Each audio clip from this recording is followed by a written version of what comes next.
Hello po mga boss, welcome back to Ano J channel.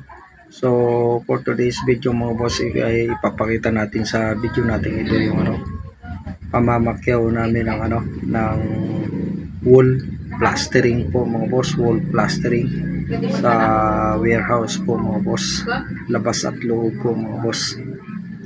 So ngayon po mga boss, babati muna tayo o shoutout po sa ating mga laging nanonood ng video natin sa YouTube channel, kay Marabel channel po mga boss, yung singer po mga boss, at kay Rafael Works Kamason po mga boss.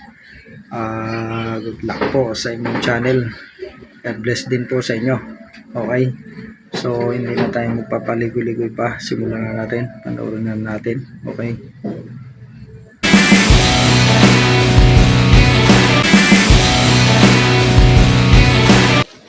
Kaya Rodila ko, lusot mo dito.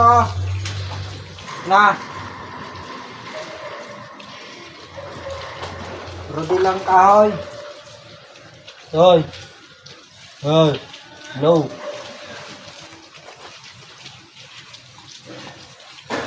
Plastering kami dito mga boss.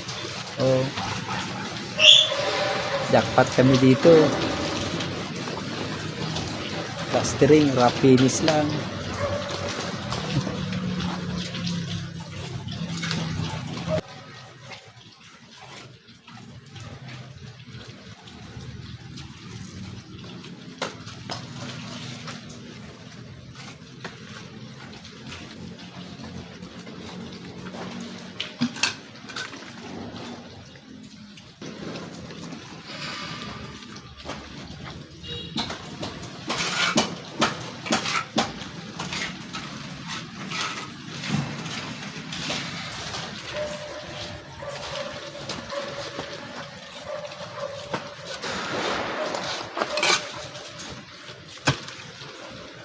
Plastering kami mga boss, jackpot kami rito.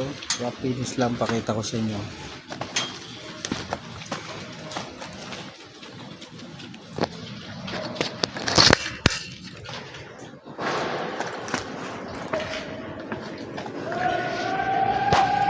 Ano? Yan. Tatlong span pag ano. Mahigit 100 metro yan. Bali mga ano yan, 160 square meter yan. O yan, jackpot kami dyan. 130 ang bigay sa amin per square meter. Wrap finish lang. Ayan, may tiyaga, nakaka-jackpot din yan. Dalawa kaming mason. So yan po mga boss, oh. Pakita ko sa inyo yung natapos namin. Yan. Yan, 9 meters yung taas niya, yung haba niya. Tatlong span po yung ginawa namin yun, no? Tatlong span na 9 meters yung taas. Bali dito sa labas, sa likod na to, 2 araw kami. Hindi pa namin natatapos yung mga nosing. Iba ang bayad sa nosing sa mga kanto ng beam at saka sa poste. Ibang bayad, yung mga wall lang, plastering, wrap finish lang po mga boss. Ayan, jackpot kami dyan kasi 130, kahit medyo mababa okay na rin kasi wrap finish lang siya. Ayan, pagdating naman dito sa loob,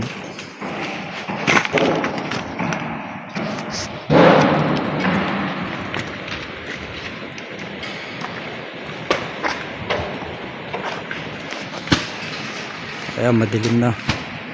So yan naman po mga boss yung loob, ganun din, tatlong span din. Jackpot kami rito. Pag may tiyaga talaga, may nilaga, kumbaga sabi niya. Ayan, kumbaga natalo kami sa asintada, dito kami bumawi sa palitada. So dito sa loob mga boss, 2 araw kami. Doon sa labas 2 araw din. Bali 4 kami dito. 2 yung helper, 2 kami skill. Ayan, okay. Ayan po mga boss, kung halimbawa mason ka, hindi ka pa masyado marunong ah, hindi ka pa nakakaranas ng Macau, yan, Macau ka sa mga ganito warehouse, maganda kitaan pagka masipag ka lang, matyaga pa. Alam mo boss, kasi tayo mga mason, hindi naman talaga tataas ang sweldo natin pag hindi tayo na Macau.